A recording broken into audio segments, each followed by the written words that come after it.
अब हम लोग बात करते हैं लेसन 2.2 है। लेसन 2 जो हमारा है linear equation in one variable, ठीक है, यानी एक चर वाले रैखिक समीकरण। अब ये जो है लेसन 2 का जो है 7वां नंबर वीडियो है, ठीक है, एनसीईआरटी क्लास 8 मैथमेटिक्स से लिया गया है। और सबसे पहले प्लेलिस्ट में जाइए और 6 नंबर तक वीडियो देख लीजिए, इसके बाद 7वां नंबर वीडियो देखिए।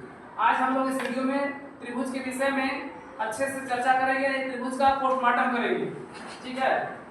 अब हम लोग बात करते हैं, ये ओल्ड एनसीईआरटी बुक है, जैसा कि आप लोग जानते हैं कि ओल्ड इज गोल्ड, ठीक है। तो देखते हैं हम लोग जो है, सबसे पहले यहाँ बात करते हैं, लिखा गया है त्रिभुज। त्रिभुज जिसको इंग्लिश में बोलते हैं ट्रायंगल, क्या बोलते हैं? ट्रायंगल, ठीक है। तो त्रिभुज के विषय में बात करते हैं। तो त्रिभुज का परिभाषा है कि तीन भुजाओं से घिरी हुई बंद एवं सरल आकृति को त्रिभुज कहते हैं, ठीक है। आकृति बंद भी होना चाहिए और सरल। सरल मतलब क्या होना चाहिए? सीधा होना चाहिए, ठीक है। त्रिभुज हम लोग कई तरीकों से बना सकते हैं, जैसे मैंने इस स्टिक को लिया, ठीक है, और इसके साथ जो है इसको ऐसे मोड़ करके इस तरह से लगा दिए, ये क्या बन गया? त्रिभुज, ठीक है। ऐसे त्रिभुज बना सकते हैं, आकृति बंद है। त्रिभुज और भी कई तरीकों से बना सकते हैं, जैसे हमने 3 कलम लिया, 3 बच्चे अपना अपना कलम ले, जैसे मैंने 3 को कलम ले लिया, ठीक है, और 3 कलम को हमने ऐसे मिला दिया, ऐसे करके ऐसे कर दिया, ये भी क्या बन गया? त्रिभुज बन गया, ठीक है। इस प्रकार से त्रिभुज बना सकते हैं। और ध्यान देंगे आकृति कैसा होना चाहिए? सरल मतलब सीधा है, उसके साथ क्या होना चाहिए? बंद भी होना चाहिए। क्या होना चाहिए? बंद। ऐसे खुल जाएगा तो उसको त्रिभुज नहीं मानेंगे, पूरा सटा होना चाहिए, ठीक है। तो बात आप लोग समझ गए होंगे। चलिए अब हम लोग बात करते हैं परिभाषा की, कि तीन भुजाओं से घिरी हुई बंद एवं सरल आकृति को त्रिभुज कहते हैं। त्रिभुज किसे कहते हैं? तीन भुजाओं से घिरी हुई आकृति को त्रिभुज कहते हैं। तो ये वाला तीन भुजा है, पहली भुजा AB है, दूसरी भुजा BC है और तीसरी भुजा क्या है? CA। तीन भुजाओं से घिरी हुई जो आकृति बन गया, जो चित्र बन गया, ये क्या है? त्रिभुज, ठीक है। अब जो है सूत्र है कि त्रिभुज के तीनों अंतःकोणों का योग क्या होता है? 180 डिग्री होता है। अंतः मतलब अंदर का, अंतः मतलब अंदर का, यानी त्रिभुज के जो तीनों अंदर के जो कोण होते हैं, अगर इस तीनों कोणों को अगर मिला दिया जाए, जोड़ दिया जाए, इसका मान कितना हो जाएगा? 180 डिग्री होता है, ठीक है। तो 180 अंश का मतलब पहला कोण क्या है? कोण A है, दूसरा क्या है? कोण B, तीसरा क्या है? कोण C। तो यहाँ लिख सकते हैं कि यहाँ लिख देंगे बल्कि अंतःकोण कोण A प्लस पहला कोण A होगा, दूसरा क्या होगा? B प्लस कोण B प्लस कोण C बराबर कितना हो जाएगा? 180, ठीक है। यह अंदर का कोण है, इधर कोण है अंदर का। अब जो आगे लिखा गया है त्रिभुज के तीनों बाह्य कोणों का योग क्या होता है? 360। वाय मतलब बाहर का, वाय मतलब बाहर। तो बाहर का कोण कैसे बनता है ध्यान से देखिए, ठीक है। जैसे मैंने त्रिभुज ऐसे बनाया, भुजाओं को बढ़ा देते हैं, एक कोण यहाँ मान लो बन गया है A, इस भुजा को इधर बढ़ा दिए, इस भुजा को इधर बढ़ा दिए, ठीक है। एक मान लिए कोण बन गया B, और ये कोण कौन सा बन गया? C। और ये बाहर की कोण, कैसे कोण है? बाहर। यह 360 अंश क्यों होता है, इसका रीजन समझो। क्योंकि एक वृत्त क्या करता है? 360 अंश का निर्माण करता है। उसी प्रकार से जो बाहर के कोण है ना, बाहर के इस कोणों को जब मिलाओगे तो क्या बन जाएगा? एक वृत्त बन जाएगा। क्या बन जाएगा? वृत्त। और एक वृत्त क्या करता है? 360 अंश का जो है कोण बनाता है। ध्यान से सुनो कि ये त्रिभुज ही नहीं, किसी भी प्रकार का बहुभुज हो, बहुभुज के सभी बाह्य कोणों का योग सदैव 360 अंश के बराबर भी होता है। त्रिभुज रहेगा 360 अंश, चतुर्भुज रहेगा 360 अंश, ठीक है, अष्टभुज रहेगा 360 अंश, सौभुज रहेगा 360 अंश। यानी कि किसी भी प्रकार के बहुभुज के सभी बाह्य कोणों का योग सदैव जो है 360 अंश होता है। लेकिन अंतःकोण बदलते रहते हैं। त्रिभुज रहेगा, त्रिभुज के तीन अंतःकोणों का योग 180 अंश हो जाएगा। चतुर्भुज रहेगा, चतुर्भुज के चारों अंतःकोणों का योग 360 अंश हो जाएगा।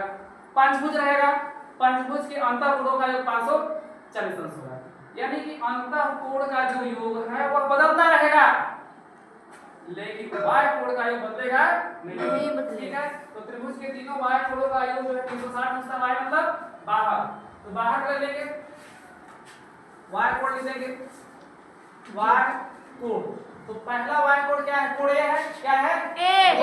तो कोण ए प्लस कोण बी प्लस कोण सी बराबर कितना हो जाएगा? 360 डिग्री। बाह्य कोण है। ठीक है, लेकिन ध्यान दीजिए सवाल किसी को पूछता है ज्यादा सवाल, इसको बहुत कम पूछता है, बहुत बच्चे जानते भी नहीं। ठीक है, चलिए अब इसके बाद हम लोग आगे देखते हैं। अब हम लोग देख रहे हैं जैसे इसमें, ठीक है, जैसे सवाल दिया है एक त्रिभुज के 3 कोण 2 समंगे 3 समंगे 5 के अनुपात में है, तो उसके तीनों कोण ज्ञात कीजिए। सपनिया सब पढ़ो। जैसे पहला एक त्रिभुज के 3 कोण 2 समन्वय 3 समन्वय 5 के अनुपात में है, तो उनके तीनों कोण ज्ञात कीजिए। ठीक है, तो सबसे पहले जिस प्रकार से अनुपात दिया जाता है ना, जिससे दिया है एक त्रिभुज के जो 3 कोण है ना, उनका अनुपात दिया है 2 संबंधी 3 संबंधी 5 दिया है। ठीक है, इसका मतलब कि पहला कोण 2 हो गया, दूसरा कोण 3 हो गया, तीसरा कोण क्या हो गया? 5। तो मान लेंगे, माना त्रिभुज का पहला कोण, क्योंकि त्रिभुज में 3 कोण होते हैं, कृपया ध्यान दीजिए बोर्ड पर। त्रिभुज का जो पहला कोण होगा वह क्या हो जाएगा? 2x, क्योंकि 2 लिखा गया तो 2x मान लेंगे। तो पहला कोण अगर 2x होता है, ठीक है, तो इसका जो है इसी त्रिभुज का दूसरा कोण, ठीक है, पहला कोण जो है 2x अंश हो जाएगा, तो दूसरा कोण कितना होगा? 3x अंश होगा। अब जब दूसरा कोण जो है 3x हो गया, तो तीसरा कोण क्या होगा? 5x। क्या होगा? 5x। तो लिखेंगे तीसरा कोण बराबर 5x अंश। ठीक है, अब जो है आगे देखते हैं। अब हम जानते हैं कि त्रिभुज के तीनों कोणों का योग कितना होता है? 180 अंश। कितना होता है? 180। तो लिखेंगे, हम जानते हैं कि यह ऐसे लिख देंगे त्रिभुज के तीनों अंतः कोणों का योग, या तीनों कोणों का योग, तीनों कोणों का योग है ना, यहाँ पर अंतः कोण की बात है, तो तीनों अंतः कोणों का योग या तीनों कोणों का योग जो हो जाएगा वो कितना हो जाएगा? 180 अंश। इसका मतलब तीनों को जोड़ दें, यानी कि पहला कोण क्या होगा? 2x, दूसरा कोण क्या होगा? 3x, तीसरा कोण क्या होगा? 5x। अगर तीनों को जोड़ देंगे तो किसके बराबर हो जाएगा? 180 डिग्री। ठीक है, तो 3 2 5 5 10। तो यहाँ लिखेंगे 10x बराबर 180, 10x बराबर 180। तो अब यहाँ ध्यान दीजिए कि अब अगर x का वैल्यू निकालते हैं तो x बराबर लिखेंगे 180 तो रहेगा ही, और यह 10 किसमें है? गुणा में है। इसके साथ जाएगा, किसमें जाएगा? भागा में। भागा का मतलब 180 बटे 10 कर दिया जाए, 0 से 0 कट गया, जो कटेगा उसको काट देंगे, जो बचेगा उसको लिख देंगे। तो 18 में 1 का भागा लीजिएगा तो कितना होगा? 18 होगा। तो x का मान कितना आया? 18 आ गया। अब बात करते हैं कि पहला कोण क्या है, तो पहला कोण लिखिए। पहला कोण है 2x अंश है, 2x लिख दिए, तो 2 हो गया। अब यहाँ देखिए जो x का मान है वो कितना है? 18 है। x के गुणा में क्या लिखेंगे? 18। ठीक है, 18 गुना में कितना होगा? 36। तो पहला कोण कितना अंश आ गया? 36 डिग्री। एक आंसर हो गया 36 अंश। अब जो है बात कीजिए दूसरा कोण का, ध्यान से देखिए बोर्ड पर। दूसरा कोण कितना है जी? 3x है, तो 3 और गुणे x का मान कितना है? 18। 18 तिहाई 54। तो दूसरा कोण कितना हुआ? 54। अब जो है तीसरा कोण लिखिए, दिखाई दे रहा है ना जी। तीसरा कोण लिखेंगे तीसरा कोण कितना है जी? 5x। तो 5x हो गया, 5 गुणे x का मान कितना होगा? 18। 18 पाँचे 90। तीसरा कोण कितना हो जाएगा? 90।